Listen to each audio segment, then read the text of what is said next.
بسم اللہ الرحمن الرحیم۔ السلام علیکم ناظرین، آج کی ویڈیو میں ہم آپ کو بتائیں گے حضرت نوح علیہ السلام کے بارے میں، ان کی تبلیغ سے لے کر کشتی بنانے اور پھر عذاب الہی نازل ہونے تک کا مکمل واقعہ۔ ناظرین، قرآن مجید بہت سی آیات میں حضرت نوح علیہ السلام کے بارے میں گفتگو کرتا ہے، اور مجموعی طور پر قرآن کی 29 صورتوں میں اس عظیم پیغمبر کے بارے میں گفتگو ہوئی ہے۔ ان کا نام 43 مرتبہ قرآن مجید میں آیا ہے۔ مورخین و مفسرین نے لکھا ہے کہ نوح علیہ السلام کا نام عبد الغفار یا عبد الملک یا عبد الاعلیٰ تھا، اور نوح ان کا لقب اس لیے دیا گیا ہے کیونکہ وہ سالہ سال اپنے اوپر یا اپنی قوم کے اوپر نوحہ و گریہ کرتے رہے۔ آپ کے والد کا نام لمک یا لامک تھا، دادا کا نام متشلخ اور پردادا کا نام حضرت ادریس علیہ السلام تھا۔ علی بن ابراہیم نے بسند حسن حضرت امام جعفر صادق علیہ السلام سے روایت کیا ہے کہ حضرت نوح علیہ السلام 300 برس تک اپنی قوم کو اللہ کی دعوت دیتے رہے، لیکن نوح علیہ السلام کی قوم نے ان کی دعوت قبول نہ کی تو چاہا کہ ان پر بد دعا کریں۔ اس وقت ان پر صبح طلوع آفتاب کے قریب آسمان اول کے فرشتوں میں سے 2000 فرشتے نازل ہوئے، وہ عظمائے ملائکہ میں سے تھے۔ حضرت نوح علیہ السلام نے ان سے پوچھا کہ تم لوگ کون ہو؟ کہا ہم سب آسمان اول کے فرشتے ہیں اور آپ سے سفارش کرتے ہیں کہ آپ اپنی قوم پر بد دعا نہ کریں۔ حضرت نوح علیہ السلام نے کہا اچھا، میں نے ان کو 300 سال کی مہلت دی۔ 300 سال ختم ہو گئے اور وہ ایمان نہ لائے تو ان پر آپ نے پھر بد دعا کرنے کا ارادہ کیا تو دوسرے آسمان کے 2000 گروہ فرشتوں کے آئے۔ نوح علیہ السلام نے پوچھا تم لوگ کون ہو؟ کہا ہم سب آسمان دوم کے قبائل ملائکہ میں سے 2000 قبیلے ہیں، اور ہم آپ کے پاس آئے ہیں اس لیے کہ آپ سے التجا کریں کہ آپ اپنی قوم پر بد دعا نہ کریں۔ نوح علیہ السلام نے کہا 300 سال کی ان کو مہلت اور دی۔ پھر جب 300 سال تمام ہوئے اور وہ لوگ ایمان نہ لائے تو آپ نے ان پر بد دعا کرنے کا ارادہ کیا۔ سورہ ہود آیت نمبر 36۔ اور نوح کی طرف یہ وحی کی گئی کہ جو لوگ ایمان لا چکے ہیں ان کے علاوہ آپ کی قوم میں سے ہرگز کوئی اور ایمان نہیں لائے گا، لہٰذا جو کچھ یہ لوگ کرتے ہیں آپ اس سے رنجیدہ نہ ہوں۔ سورہ نوح آیت نمبر 26 اور 27۔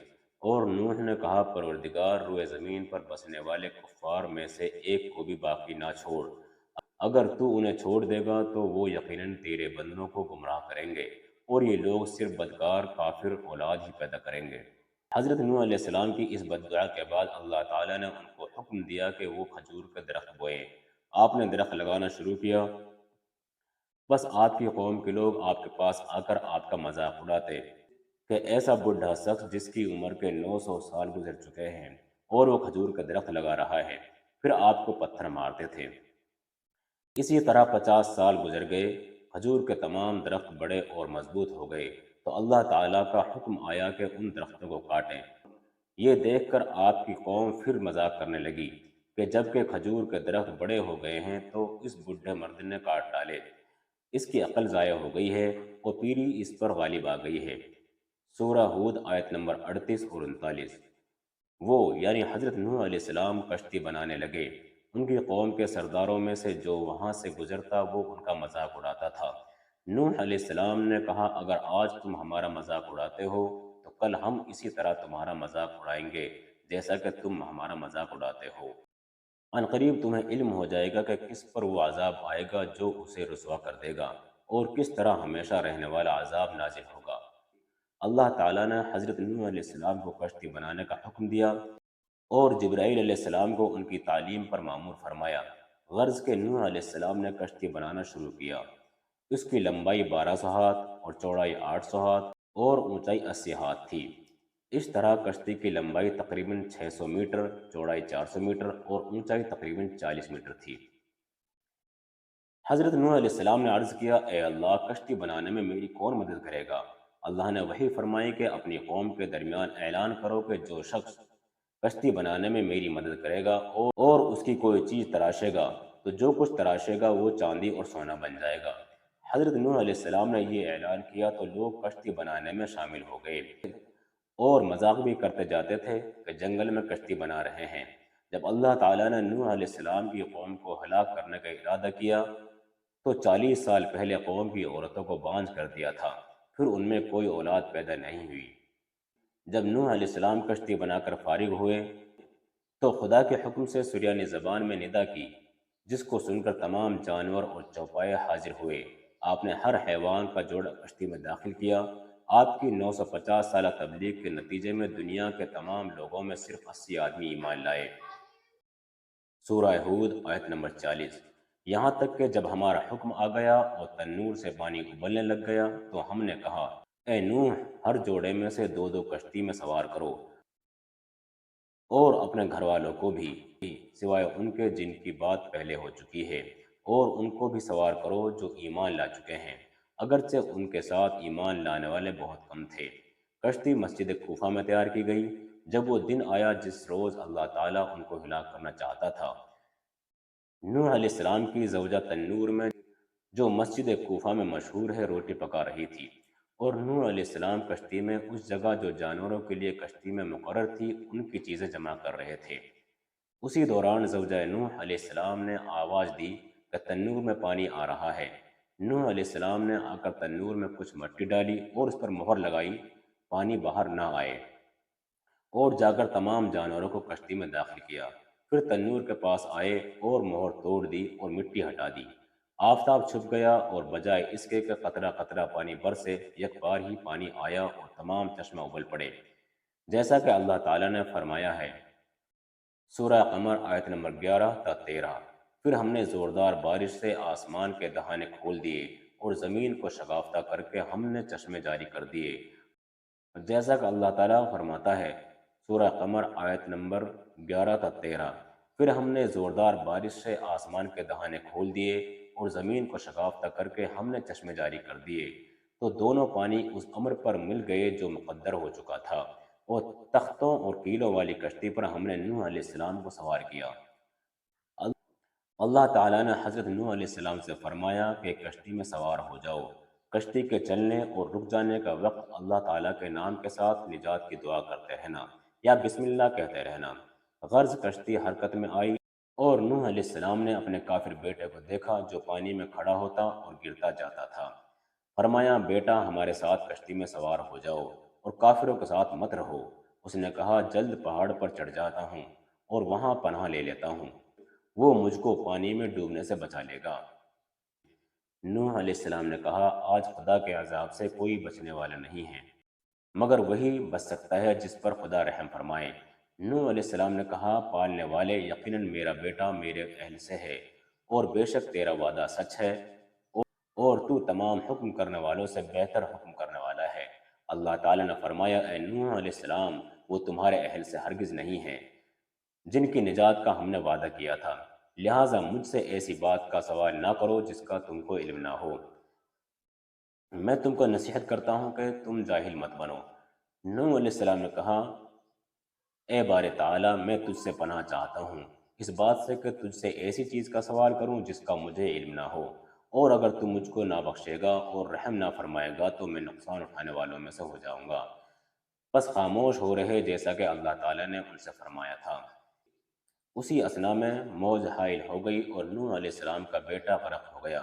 کشتی مڑی اور اس کو موجوں نے تھپیڑا دیا، یہاں تک کہ مکہ مکرمہ پہنچ گئی اور خانہ کعبہ کا طواف کیا، کیونکہ خانہ کعبہ کے سوا تمام دنیا غرق ہو گئی تھی۔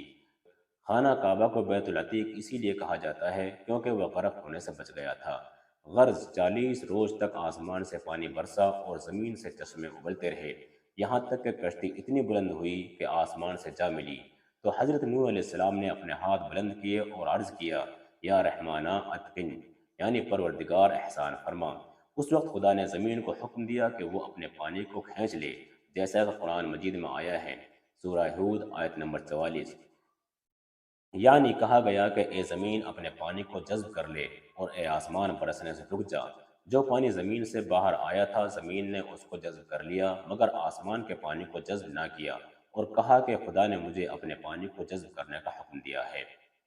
تو آسمان کا پانی زمین کے اوپر ہی ٹھہر گیا اور کشتی جودی پر ٹھہری، اور وہ موصل میں ایک بڑا پہاڑ ہے۔ پس اللہ تعالیٰ نے جبرائیل علیہ السلام کو بھیجا، جو پانی زمین پر رکا ہوا تھا اس کو ان دریاؤں میں پہنچا دیا جو دنیا کے گرد خلق کیے گئے ہیں۔ اور نوح علیہ السلام کو اللہ تعالیٰ نے وحی فرمائی۔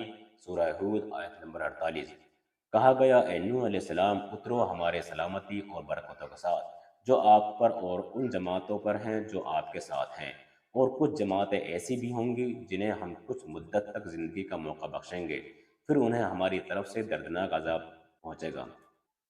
پھر حضرت نوح علیہ السلام 80 مومنوں کے ساتھ جو کشتی میں سوار تھے موصل میں اترے اور مدینۃ السمانین کی بنیاد ڈالی، اور حضرت نوح علیہ السلام کے 3 بیٹے سام، حام اور یافس بھی ان کے ہمراہ کشتی میں سوار تھے۔ مورخین کا نظریہ یہ ہے کہ زمین پر اب جو بھی انسان ہیں وہ سب نوح علیہ السلام کے تینوں بیٹوں کی اولاد ہیں، سبھی کی نسبت ان تینوں کی طرف ہوتی ہے۔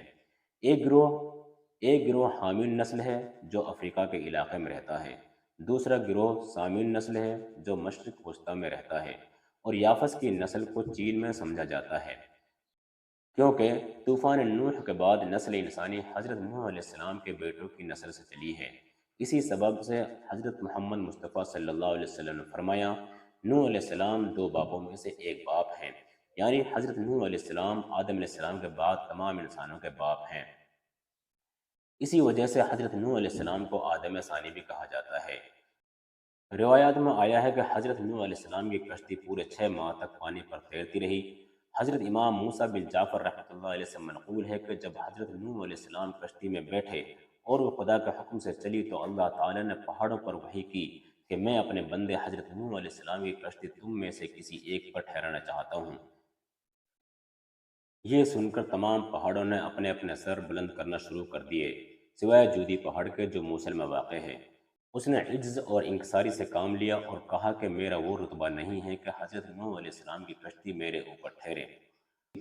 اللہ تعالیٰ نے اس کی انکساری کو پسند کیا اور کشتی نوح کو حکم دیا کہ وہ اسی پہاڑ پر ٹھہرے۔ لہٰذا جب کشتی جودی پہاڑ سے ٹکرائی اور متزلزل ہوئی تو کشتی میں بیٹھے سواروں کو کشتی کے ٹوٹ جانے کا اور ڈوب جانے کا خوف ہوا۔ اس وقت حضرت نوح علیہ السلام نے کشتی کے ایک جھروکے سے سر کو باہر نکالا اور ہاتھوں کو آسمان کی جانب بلند کیا اور کہا یا رحمان اتقن، یعنی یا رحمان احسان فرما۔ ایک اور روایت میں آتا ہے کہ حضرت نوح علیہ السلام نے آپ صلی اللہ علیہ وسلم اور اس کے اہل و عیال کے واسطہ دیتے ہوئے اللہ سے دعا کی تھی۔ بہت سے مفسرین نے کہا ہے کہ کوہ جودی جس کے کنارے نوح علیہ السلام کی کشتی آ کر لگی تھی اور جس کا ذکر قرآن مجید میں آیا ہے، وہ وہی مشہور پہاڑ ہے جو موصل کے قریب ہے۔ حضرت امام جعفر صادق رحمۃ اللہ علیہ سے منقول ہے کہ حضرت نوح علیہ السلام کی عمر 2500 سال ہوئی۔ 850 سال مبعوث ہونے سے قبل، 950 سال قوم کی ہدایت کا زمانہ، 200 سال کشتی بنانے میں لگے اور 500 سال طوفان کے بعد زندہ رہے۔ جب پانی زمین سے خشک ہوا تو شہروں کی بنیاد ڈالی اور اپنی اولاد کو ان میں آباد کیا۔ جب 25 سال مکمل ہوئے تو اس وقت حضرت نوح علیہ السلام دھوپ میں بیٹھے ہوئے تھے۔ کہا السلام علیک یا نبی اللہ۔ حضرت نوح علیہ السلام نے سلام کا جواب دیا اور کہا اے ملک الموت کس لیے آئے ہو؟ کہا آپ کی روح قبض کرنے کے لیے آیا ہوں۔ حضرت نوح علیہ السلام نے کہا کیا اتنی مہلت دو گے کہ دھوپ سے سائے میں چلا جاؤں؟ کہا ہاں۔ نوح علیہ السلام نے کہا اے ملک الموت دنیا میں میری زندگی دھوپ سے سائے میں آنے کے برابر تھی، اب جو کچھ تم کو حکم دیا گیا ہے بجا لاؤ۔ بس ملک الموت نے حضرت نوح علیہ السلام کی روح قبض کر لی۔ امید کرتا ہوں آپ کو آج کی ویڈیو پسند آئی ہوگی۔ اگر آپ کو ہماری ویڈیو پسند آئی ہے تو ویڈیو کو لائک کریں اور دوستوں کے ساتھ شیئر کریں اور کامنٹ کر کے بتائیں۔